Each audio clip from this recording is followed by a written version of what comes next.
Hello everyone. నేను Usha. Welcome back to my channel. ముందుగా చిన్న హార్వెస్ట్ చేసుకొని తర్వాత వీడియోలోకి వెళ్ళిపోదాము. గోంగూర కోస్తున్నాను. ఈ గోంగూర వర్షాలు పడితే పులుపు కారిపోతుంది అంటారండి. నిజంగానే వర్షాలు పడితే పులుపు అంతగా ఉండదనమాట. అలాగే గోరింటాకు కూడా అంతే. వర్షాలు పడితే ఎక్కువగా ఆకు పండదు అంటారు. సో ఆషాఢ మాసం వచ్చింది కాబట్టి వర్షాలు పెరగక ముందే గోరింటాకు పెట్టుకోవాలనుకునే వాళ్ళు కూడా ఆ, పెట్టేసుకుంటే బెటర్ అండి. నా దగ్గర ఇలా రెడ్ తోటకూర, అలాగే ధనాస గోంగూర అంటారు కదా! అది కూడా ఉంది. సో, అంటే కాడ కూడా గ్రీన్ కలర్‌లో ఉంటుంది. ఆకు గ్రీన్ కలర్‌లోనే ఉంటుంది. కానీ రెడ్ గోంగూర అంటే మీకు ఆకు, తర్వాత కాడ ఇది మొత్తం కూడా రెడ్ కలర్‌లోనే ఉంటుంది. సో, ఇవి 2 రకాలు నా దగ్గరున్నాయి. ఇప్పుడు కోసినవి 2 కూడా అవే రకాలనమాట. సో, ఇలా కొద్దిగా గోంగూర కోసుకున్నాను. తర్వాత మీకిక్కడ 365 డేస్ చిక్కుడని చెప్పి చూపించాను కదండీ! ఇది ఎండాకాలం అయితే నాకు కాయలు రాలేదు కానీ, అంటే ఆ ఎండలకి తట్టుకుని అది కాయలు కాయడం అంటే మాటలు కాదు గదండీ! సో, అదంతా ప్రూన్ చేశాను. తర్వాత ఈ సొరపాదు కూడా చక్కగా ఆ పందిరి మీదకి పాకడం మొదలైందండి. తర్వాత ఈ బీర కూడా చక్కగా పందిరి మీదకెక్కింది.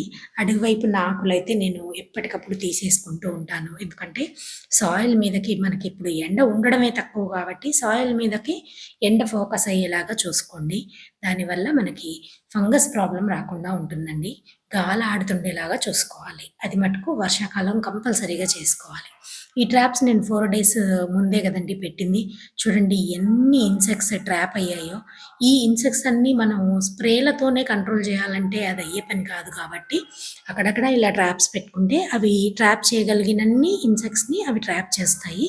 మిగతావి మనం స్ప్రేలతో కంట్రోల్ చేసుకోవచ్చు. తర్వాత ఎగ్జాటిక్ సీడ్స్ వేశాను కదండీ! అన్నీ కూడా ఇలా మొలకల స్టేజ్‌లో ఉన్నాయన్నమాట.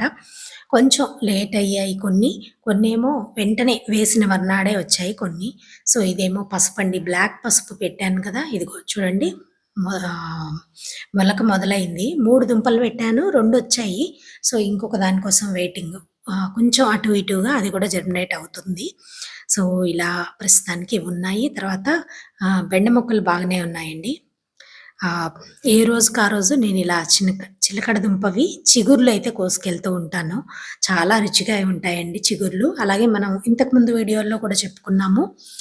ఇవి హార్ట్‌కి సంబంధించినటువంటి బ్లాక్స్ ఏమన్నా ఉంటే హార్ట్‌లో అవన్నీ క్లియర్ చేస్తాయండి. కాబట్టి కంపల్సరీగా మీ ఫుడ్‌లో డైలీ ఇంక్లూడ్ చేసుకోండి. ఇది ఇప్పుడు సీజన్ కాబట్టి మనకి ఈ చిగుర్లనేవి ఎక్కువగా వస్తాయి ఈ టైంలో. ఇప్పుడు జులై, తర్వాత సెప్టెంబర్ వరకు కూడా వస్తాయన్నమాట. ఒక 3-4 మంత్స్ బాగా వస్తాయి చిగుర్లనేవి. ఆ తర్వాత వస్తాయి గానీ కొంచెం తగ్గుతాయి. కాబట్టి ఇప్పుడు మనం డైలీ ఫుడ్‌లో వాడుకోవచ్చు. ప్రతి ఒక్క కూరతో పాటు కలిపి వండుకోవచ్చండి. చాలా రుచిగా ఉంటుంది. చాలా మెడిసినల్ వాల్యూస్ ఉన్నాయి కాబట్టి కంపల్సరీగా ఇంక్లూడ్ చేసుకోవాలి. ఈ రాస ఉసిరివి కాయలు పక్షులు ముక్కు పెట్టి పొడవడం, అవి తిందామనుకుని అనమాట. ఇవేమో పుల్లగా ఉండేసరికి అవి తినక ఇంకక్కడ వదిలేసి ఎళ్ళిపోతున్నాయండి. సో, అట్లా ఈ చిన్న చిన్న పిందెల్ని గూడా అవి కొంచెం ఇబ్బంది పెడుతున్నాయి. కాకపోతే పూత పిందె చాలా ఉందండి. ఎలాగో అంత పూత పిందె నిలబడదు గదా! సో, పక్షులు గూడా ఎంజాయ్ చేస్తున్నాయన్నమాట. ఈ ఈ కాయ రావడాన్ని. ఇప్పుడు సీజనేనా నాకైతే తెలీదు గానండి. లాస్ట్ ఇయర్ గూడా ఇదే టైంలో వచ్చిందనమాట పూత పిందె. సో, ఇట్లా నేను ప్రతి ఒక్కటి లెసన్ లాగా నేర్చుకుంటున్నాను. సో, నేను నేర్చుకున్న విషయాలన్నీ మీకిక్కడ చూపిస్తూ ఉంటాను. సో, కొత్త వాళ్ళెవరైనా చూసేవాళ్ళుంటే వాళ్ళకి హెల్ప్ అవుతుంది కదా అనేసి ఈ ఇలా ఈ మొక్కను గూడా చూపిస్తున్నానండి నేను. ఒక 5, 6 కొమ్మలున్నాయి. ప్రతి కొమ్మ గూడా అలానే చాలా చక్కగా వస్తుందండి పూత పిందె. లాస్ట్ ఇయరే స్టార్ట్ అయింది. ఈ ఇయర్ ఇంక కొంచెం ఎక్కువొచ్చిందనమాట. ఇందులో నార్మల్ పసుపండి. ఇది మనం కూరగాయల్లో వాటిల్లో వాడుకుండేది. వండుకుండేటప్పుడు. సో, దాంట్లోనే కొద్దిగా ఆకుకూర గూడా ఏశాను. ఒక 3, 4 సార్లు హార్వెస్ట్ చేసుకొని ఇంకా ఆకుకూర తీసేస్తాను. అప్పుడు ఆ పసుపు బాగా పెరుగుతుంది. తర్వాత ఇక్కడ ఒక పందిరేశానండి. ఈ పందిరి మీదకి క్లవ్ బీన్స్, బీరకాయి, తర్వాత వింగ్డ్ బీన్స్ ఈ 3 ఉండేలాగా చూసుకున్నాను. ఎందుకంటే బీరకి, సొరకి మనం హ్యాండ్ పాలినేషన్ కంపల్సరీగా చేయాల్సొస్తుంది. ఎందుకంటే నేనిప్పుడు దాదాపుగా నేనొక 8, 9 సంవత్సరాల నుంచి పెంచుతున్నాను. ప్రతిసారి అలాగే జరుగుతుందండి. నేను హ్యాండ్ పాలినేషన్ చేస్తేనే కాయలొస్తున్నాయి. కాబట్టి అంటే నా దగ్గరున్న ప్రాబ్లమ్ అది కాబట్టి నేను చెప్తున్నాను. మీ దగ్గర వెల్ అండ్ గుడ్. అది చక్కగా కాయలొస్తే ఇంక మీకు హ్యాపీనే గదండీ! కానీ నా దగ్గర మటుకు అలా రావట్లేదు. సో, ఇది ఇంకొక పందిరనమాట. దాని మీదకి ఆ కాకర, తర్వాత సొర, బీర కూడా పాకిస్తున్నాను. దాంతో పాటు ఎయిర్ పొటాటో గూడా ఇదే లైన్‌లో ఉందండి. సో, అది కూడా ఈ పందిరి మీదకే పాకిస్తున్నాను. సో, ఇట్లా అంటే నాకు చేతికి అందుబాటులో ఉండేలాగా చూసుకుంటున్నాను. వేరేవి కాకర, పొట్ల, తర్వాత ఈ దొండ ఇవన్నీ ఏంటంటే కొంచెం ఆ పైన పందిరుంది గదా! దాని మీదకే వేసేస్తున్నాను. వాటికి హ్యాండ్ పాలినేషన్ అది అవసరం లేదు. ఈ చిలకడ దుంపవి 2, 3 రోజుల నాడు కోసాను కదండీ! ఆ రోజు వీడియో కూడా చేశాను. ఎవరైనా చూడని వాళ్ళుంటే ఒకసారి చూడండి. ఈ కొమ్మ చూడండి అప్పుడే నేను కోసింది.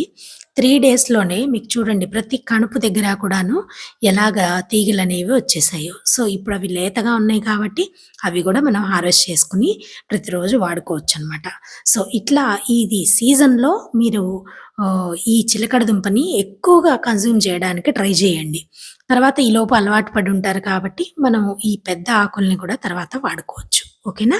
సో, తప్పకుండా మీ పిల్లలకి మీరు ఇంక్లూడ్ చేసుకొని తినండి. చాలా మంచిగా ఉంటుందండి. హార్ట్ పరంగా ఉండేటువంటి ప్రాబ్లమ్స్ అన్నీ క్లియర్ అవుతాయన్నమాట. సో, కంపల్సరీగా అదొకటి ఇంక్లూడ్ చేసుకోండి. తర్వాత ఇది ఉసిరండి. ఈ ఉసిరి కూడా దాదాపుగా 4 ½ నుంచి 5 ఇయర్స్ ఉంటుందండి. ఎందుకంటే నేను తెచ్చుకున్న దగ్గర నుంచి దాని ఏజ్ చెప్తున్నాను. నేను తెచ్చినప్పుడు ఒక 1 ఫీట్ హైట్ ఉన్న మొక్కనమాట ఇది. సో, ఇది కూడా కొంచెం వెడల్పుగా ఉండేవి ఉంటాయి కదండీ! రూ. 100 టబ్సే.